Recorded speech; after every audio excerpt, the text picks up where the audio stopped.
sulit akan antum awali. Ya Allah, apa engkau nggak sayang dengan saya? Saya perlu usaha apa lagi? Kenapa belum diberikan juga? Dan sebagainya. Itu kadang-kadang membuat seseorang kalau sudah kehilangan arah seperti itu sampai meninggalkan agamanya, itu yang paling fatal. Paham ya?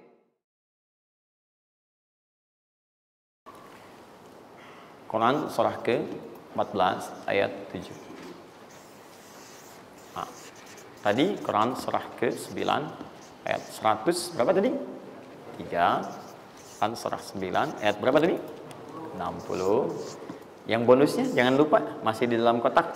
Quran surah kedua ayat 261 sampai pinter. Ya, alhamdulillah. Kotak wajib dihafal.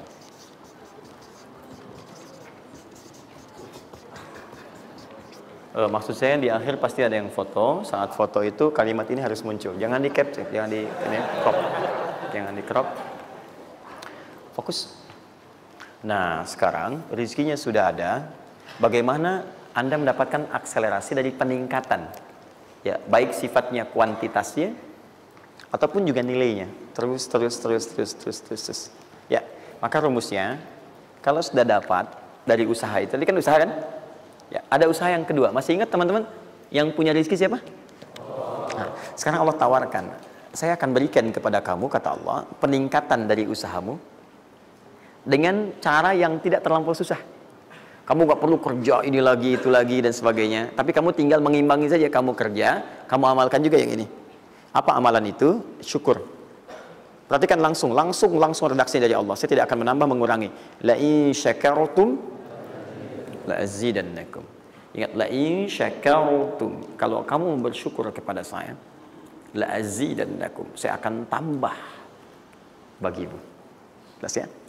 Tambah di sini bukan menambah nominal. Ya, karena nominal itu akan tetap. Maksudnya kalau antum 100 miliar, 100 miliar aja. Yang ditambahkan itu ada dua. Pertama, penambahan percepatan dan kemudahan dalam mendapatinya. Lebih mudah dari sebelumnya. Yang kedua, penambahan keberkahan di dalamnya. Berkah itu manfaatnya lebih banyak. Yang tadinya 50.000 jadi cepat habis, sekarang tuh banyak manfaatnya. Ya, kepake gitu. Di kalau dulu tuh semua pengen dibeli, dapat 5 juta juga, cuma semua pengen dibeli baju, dibeli gitu kan? Ya ini dibeli, lihat orang beli ini pengen beli itu. Tapi setelah antum kerjakan ini, itu asasnya asas manfaat. Kepake nggak? Manfaat nggak? Kalau manfaat itu saya dapatkan, kalau tidak mungkin hak orang lain yang Allah titipkan lewat saya. Jelas ya? Nah, sekarang lihat. Bagaimana cara bersyukur itu? Cara bersyukur itu ada dua. Ya, saya percepat dan di sini kita berakhir. Saya cuma tinggal punya waktu 2 menit lagi, maka saya percepat kalimat saya. 1. Cara bersyukur itu 1, keluarkan dari harta itu bagian zakatnya kalau sudah memenuhi unsur zakatnya. Keluarkan dari bagian harta yang didapatkan. Kalau antum bekerja dapat gaji, dapat macam-macam, masuk nisabnya, muncul haulnya, kaidah pertama keluarkan. Dah. Keluarkan. Tidak usah mikir, nggak usah macam-macam. Dah, 2,5% keluarkan. Itu 2,5% itu paling minimal. Kalau mau 5% keluarkan. Ingat rumusnya, kenapa disebut zakat? Di antara makna zakat itu adalah annama, sesuatu yang berkembang, nambah.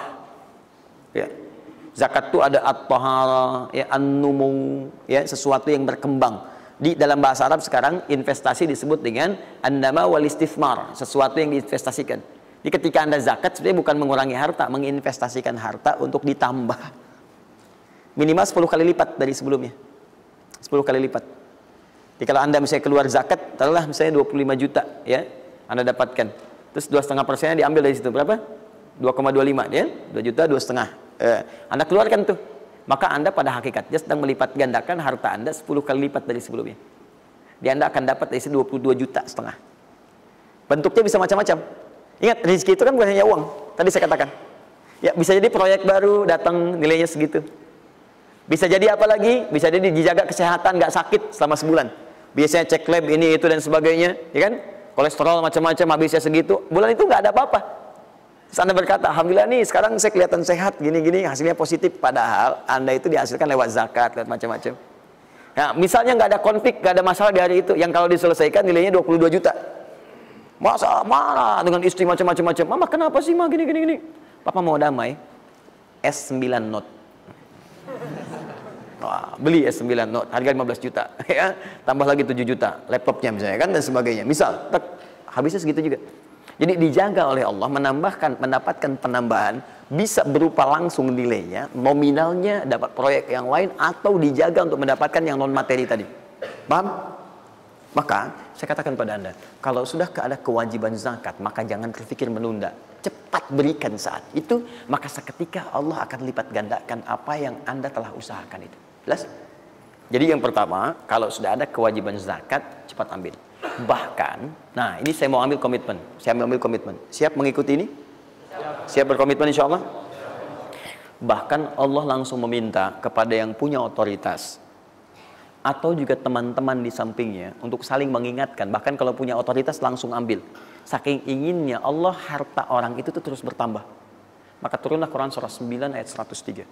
Khudh min amwalihim sadaqah tutahhiruhum wa tuzakkihim biha. Muhammad, kalau dia lupa atau yang lain, ambil aja deh. Ambil aja. Ambil dari harta dia itu kalau sudah mencapai nasabnya. Nisabnya sudah ada, haulnya sudah sampai, ambil. Apa tujuannya? Sedekah. Perhatikan, zakat disebut dengan sedekah. Sedangkan sedekah tidak disebutkan dalam rumus bahasa kecuali kullu ma'rufin sedekah. Semua yang baik-baik disebut dengan sedekah. Kata Allah, saya ambil itu bukan ingin mengurangi kamu, tapi ingin membuat kebaikan untukmu. Apa kebaikannya ya Allah? Wa tuzakkihim. Tuzakki dari kata zakat yang punya arti dua tadi, menyucikan jiwa, plus yang kedua menambah apa yang telah kamu dapatkan itu. Jadi kamu tuh jangan nanti kotor hati kamu karena terlampau banyak ini, fokusnya ke situ banyak tapi kamu nggak pakai. Maka saya biarkan kamu dengan mengeluarkan zakat itu supaya bersih hatimu, punya nilai berbagi dan tidak terlalu bergantung kepada harta dunia yang kamu akan tinggalkan kelak. Dan yang paling dahsyat, kalau kamu kerjakan, saya tambah kemudian kualitasnya, saya tambah keberkahannya, bahkan saya permudah untuk mendapatkannya. Lihat sampai sini. Bonus yang ini, nah, peningkatannya lebih dari yang pertama, 700 kali lipat. Ini minimal 700 kali lipat. Apa itu secara singkat? Infak.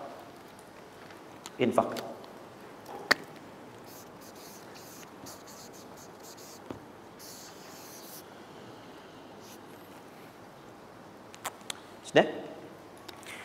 Afalul ladzina yunfiquna amwalahum fi sabilillahi kamathali habba ambatat sab'a sanabil fi kulli sunbulatin mi'atu habba wallahu yudha'ifu liman yasha wallahu wasi'un 'alim.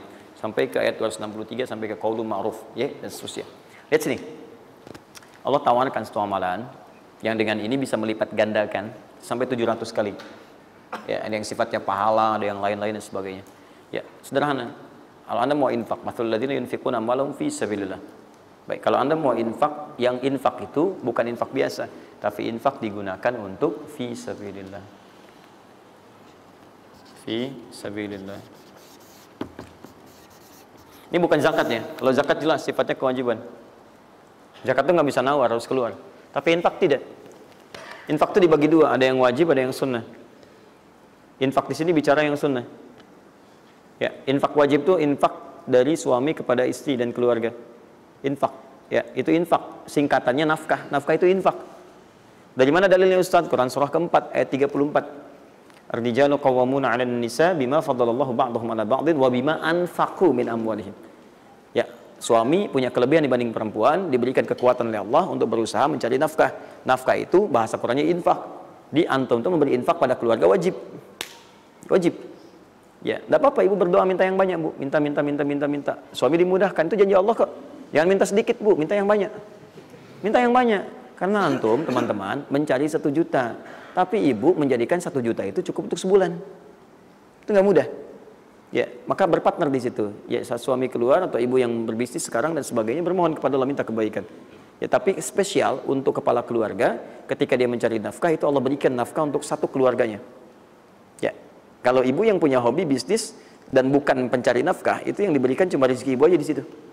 Ya, sepanjang dia bukan pencari nafkah. Tapi kalau pencari nafkah, itu semua rezeki keluarga diberikan di situ.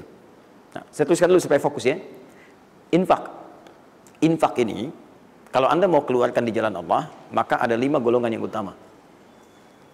5 golongan. 5 golongan itu, ini masuk ke dalam kotak tadi yang wajib dihafalkan. Tambahan. Quran surah kedua, ayat 215. Cepat, waktu saya tinggal 5 menit. Kalau Anda terlampau lambat, saya tidak akan bisa menyampaikan rumus cepat menghafalkan apa yang telah saya wajibkan. Ya, jadi fokus baik-baik. 5 golongan ini Anda nanti lihat Quran surah kedua ayat 215. Yas'alunaka madza yunfiqun qul ma anfaqtum min khair. Kalau punya mau infak, ya, rumus pertama Anda mesti keluarkan yang terbaik. Yang terbaik, ingat, yang terbaik. Kalau uang sifatnya cari, jangan yang sudah kucel, nggak enak dilihat dan sebagainya. Cari yang paling bagus, yang ini itu yang diberikan. Ya, kalau makanan seimbang. Kalau Anda beli sama-sama hangat, jangan yang satu udah dingin, satu ini berikan pada orang, tidak. Kalau pakaian masih layak, bagus ini, berikan. Lihat baik-baik, pada siapa itu disampaikan 5 golongan. 1 lil walidain, orang tua. Orang tua itu cepat sekali. Anda nggak usah tunggu orang tua nelpon Anda. Karena sifat orang tua nggak akan minta. Cuman kadang nanya kabar, apa kabar, gitu kan? Nah, cuma Anda harus paham kondisi seperti itu. Sama seperti Anda, mama, tahu makannya nak ya? Lapar ya? Waktu kecil kan begitu. Anda pun mesti bisa baca sinyal orang tua. Kalau udah telepon, nanya kabar tuh, nggak usah ditunggu. Begitu Anda ada kelebihan, langsung berikan. Paham ya? Bahkan jadi wasilah nanti lain waktu kalau sudah waktu luas saya berikan gambaran. Bahkan saat susah pun, saat macam-macam pun, itu ada rumus nanti berikan infak pada orang tua. Maka ketika orang tua mengatakan, ya Allah berkahi anak saya, mudah ya, itu langsung mengguncang arsy. Nanti saya tunjukkan hadis-hadis sahih dalam kajian spesifik nanti ketika kita masuk ke dalam babnya. Di riwayat Al-Bukhari dalam kitabnya Al-Adabul Mufrad. Bagaimana perannya orang tua begitu penting bagi keberkahan dan pencarian usaha kita. Ya. Kemudian wal aqrabin, kerabat terdekat. Kerabat terdekat itu sifatnya ada 2. Bisa kekeluargaan, ya, keluargaan, anak paman, bibi, ya, ponakan, macam-macam dan sebagainya. Ya, kemudian bisa juga tetangga kita nih, yang samping-samping. Akrobin, yang paling dekat dengan kita. Mereka itu sangat menentukan. Kalau antum nggak perhatikan, berbahaya juga bagi kehidupan antum. Antum sukses di kantor, tapi nggak perhatian sama tetangga. Begitu ada maling macam-macam, malah didorong tuh sama tetangga. Biarin aja, habisin. Bukan, memang nggak pernah perhatian sama kita, biarin aja gitu kan. Nah itu kan yang repot ya. Wal yatama, anak yatim 3. Yatim itu cepat sekali. Tapi jangan berlebihan. Ya nanti terakhir saya tutup lah. Yatim wal masakin, orang miskin. Wabnis sabil, orang yang kesulitan di jalan. Ya, orang yang kesulitan di jalan. Anak siapapun dia, sepanjang dia sedang kesulitan, sifat orang kesulitan itu kalau dibantu, maka suara dia itu akan langsung memberikan jawaban kepada Anda. Jelas ya? Baik, tahan sini, tahan. Fokus teman-teman. Termasuk Ibnu Sabil di situ nanti, itu ada yang diartikan dengan orang-orang yang semacam belajar. Ya, kalau di luar itu banyak yang kayak ngasih beasiswa ke orang yang belajar, yang sebagainya. Ada yang pengajar, ada yang macam-macam. Itu cepat juga itu. Nah, mempraktikkan kelima itu pakai rumus yang ini yang tadi, yang 261, 263. Lihat ya, lakukan karena Allah, bukan karena yang lain. Paham ya? Dan melakukan karena Allah itu diarahkan untuk mendekatkan diri kepada Allah. Lihat cara infaknya. Misal, antum ingin ngasih misalnya kan? Nih, saya mau ngasih pakaian yang Allah sukai. Kasih baju koko, kasih sarung, ya kan? Misal kalau dia mau sekolah, kasih perlengkapan sekolah, berikan mushaf, berikan mukena, berikan macam-macam, ya, untuk misalnya biaya sekolahnya. Kalau bisa bergantung pada antum, sekolahkan ke tempat yang Allah sukai dan sebagainya. Itu cepat sekali investasinya. Dan pahalanya nggak akan berkurang, ngalir terus. Jadi kalau dia baca Quran, antum dapat pahala dan seterusnya. Dan itu sampaikan dengan cara yang bijak. Kalau sudah ngasih, saran saya lupakan. Jangan diungkit-ungkit, lupakan. Makanya bahasa Qurannya qaulun ma'rufun wa maghfiratun khairum min shadaqatin yatba'uha adza. Kata-kata yang baik, ya, dan maghfirah, permohonan ampun, maaf. Ya, kalau nggak bisa ngasih, minta maaf, langsung kemudian lupakan. Jangan diungkit-ungkit, jangan macam-macam, supaya tidak hilang pahalanya. Begitu sudah itu dilakukan, itu lebih bagus. Bahkan saat antum nggak punya pun, berkata baik lebih bagus daripada ngasih, tapi seringkali diungkit-ungkit atau dengan kalimat yang tidak menyenangkan. Dikasih, gitu kan? Aduh mas, terima kasih ya sudah dibantu gini-gini. Nggak apa-apa, itu kan rezeki cuma titipan dari Allah. Hak ibu juga, hak kita bersama. Ibu kan miskin misalnya. Itu paling nggak enak ya. Dah cukup, saya tutup. Ini yang saya mohon maaf ya, mungkin teman-teman yang lain punya kebiasaan. Saya tuh kalau ada ulama atau yang lain baik, saya contohkan dari sana. Tapi kalau nggak ada, atau ada pengalaman kita yang baik, yang kira-kira tidak menghadirkan perasaan yang berlebihan, saya bagi, mungkin antum bisa ikuti. Nah, saya coba membiasakan yang orang-orang dulu biasakan, guru-guru saya biasakan, dan itu pengaruhnya sangat dahsyat. Kalau antum mau lebih cepat lagi, biasakan begini. menerima pendapatan dari manapun, walaupun bukan gaji atau apapun, cobalah antum keluarkan dari situ, niatkan sebagai sedekah. Saya ulang ya, menerima berapa peser pun dari manapun pendapatan, coba antum keluarkan sebagai sedekah.